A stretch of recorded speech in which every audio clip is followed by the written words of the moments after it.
Hello, dear students. In this session, we're going to talk about the reading skills, make inferences from stated facts.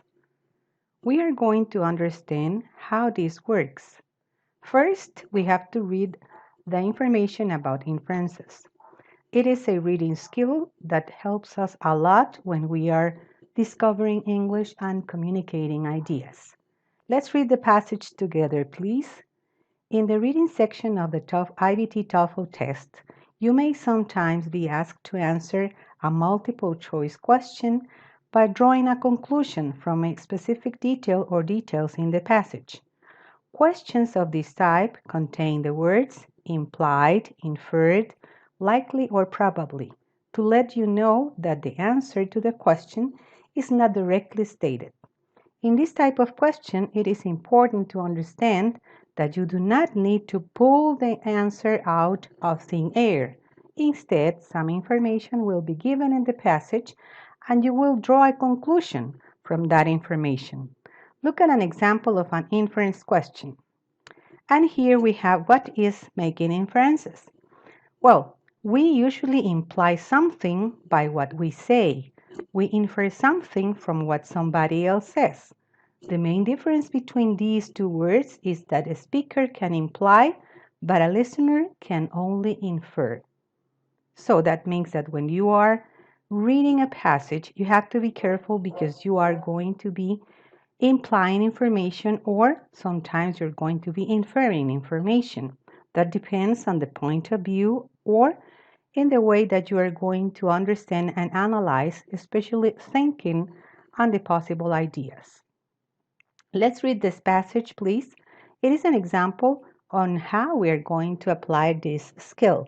This is a passage about coins. We are going to read this information for ancient coins. Long before coins were invented, metals such as gold, silver, copper, and bronze were used as a medium of exchange for trade. However, each piece of metal had to be weighted each time it was used in the trade to establish its value. The Lydians of Western Anatolia were the first to begin producing metal coins in standard weights in the 7th century BC, impressing a seal of the coin to indicate its value.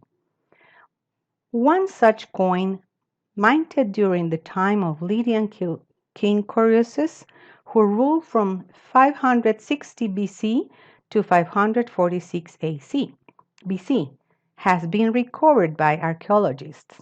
This coin is imprinted with the heads of 4 legs of 2 animals, a bull and a lion, who are facing each other.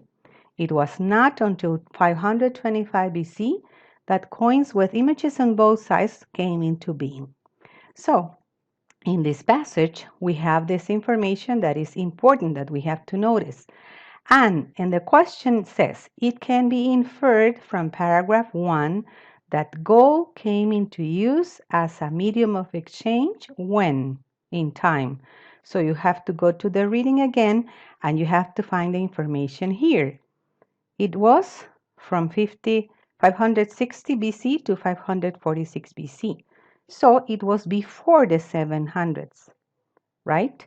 So here we have the correct answer because we have analyzed in this paragraph, we are inferring information.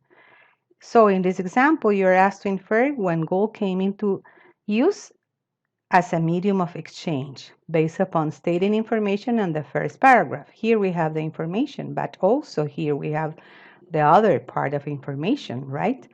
Because it was a medium of exchange in the beginning for trade, right? So we have to be careful in how we understand information. For that, you need to make some questions to yourself in order to have correct answers. So the first is that you have to identify the question. Usually they are going to say it is implied in paragraph whatever. It can be inferred from paragraph X. It is most likely that or what probably happened. These are the formats for the questions.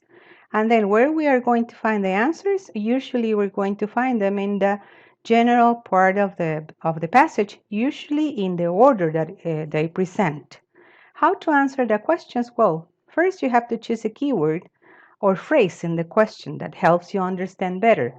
Second, you have to scan the passage for the keyword or phrase or a related idea. And thirdly, you have to be careful in reading the sentence that contain the keyword or the phrase.